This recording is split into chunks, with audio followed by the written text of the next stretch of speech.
Long before European ships ever touched Africa's eastern shores, there existed a powerful network of city-states, built not on conquest, but on commerce.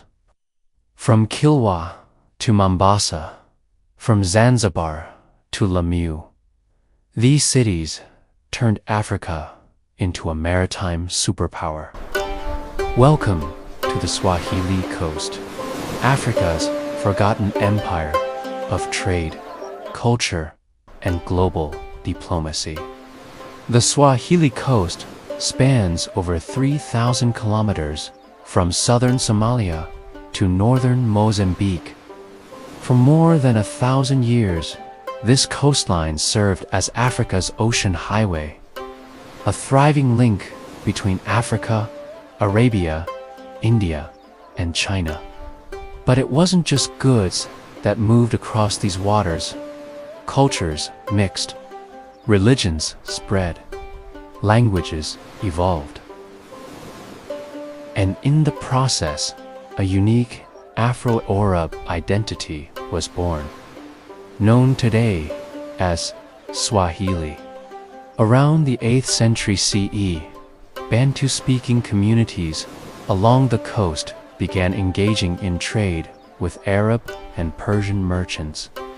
These coastal Africans adopted Islam, foreign technologies, and architectural styles, but they never lost their African roots.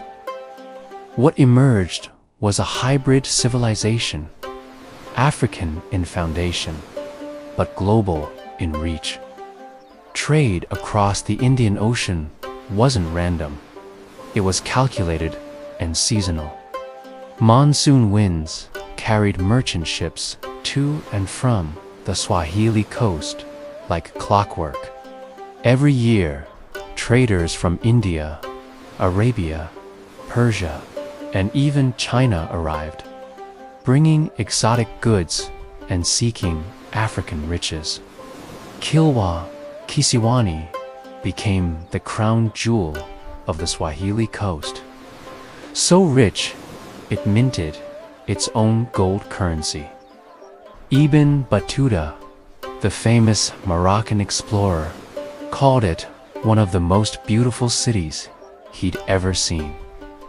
Mombasa, fortified and multicultural, later became a focal point for both trade and conquest. And Zanzibar, the Spice Island, became a political capital under the Omani Arabs. Alongside trade came faith. Islam spread peacefully, shaping Swahili cities into centers of learning, law, and spirituality.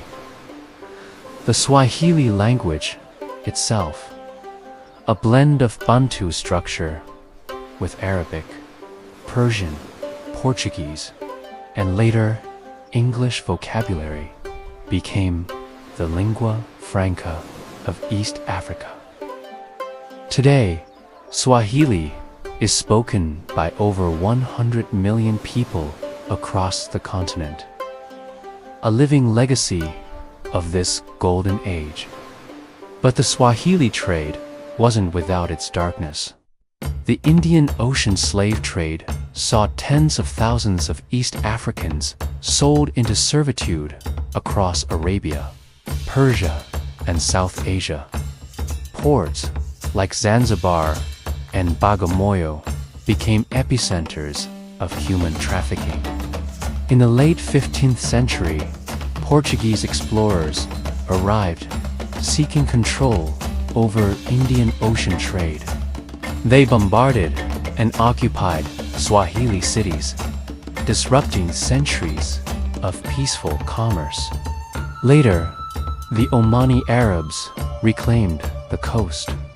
But by the 1800s, European colonization shattered the Swahili network forever. Today, echoes of the Swahili Golden Age live on.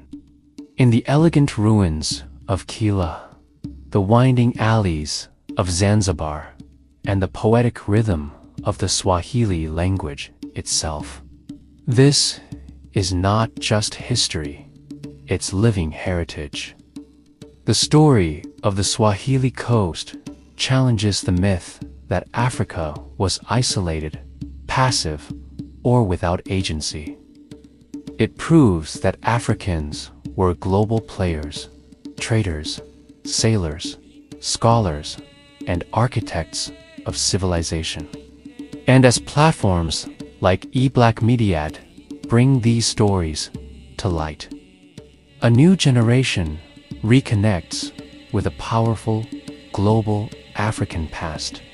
If you believe Africa's history deserves more than silence, if you want more stories of African greatness beyond slavery and colonialism, then subscribe, share, and join us in reviving the untold truths of the continent.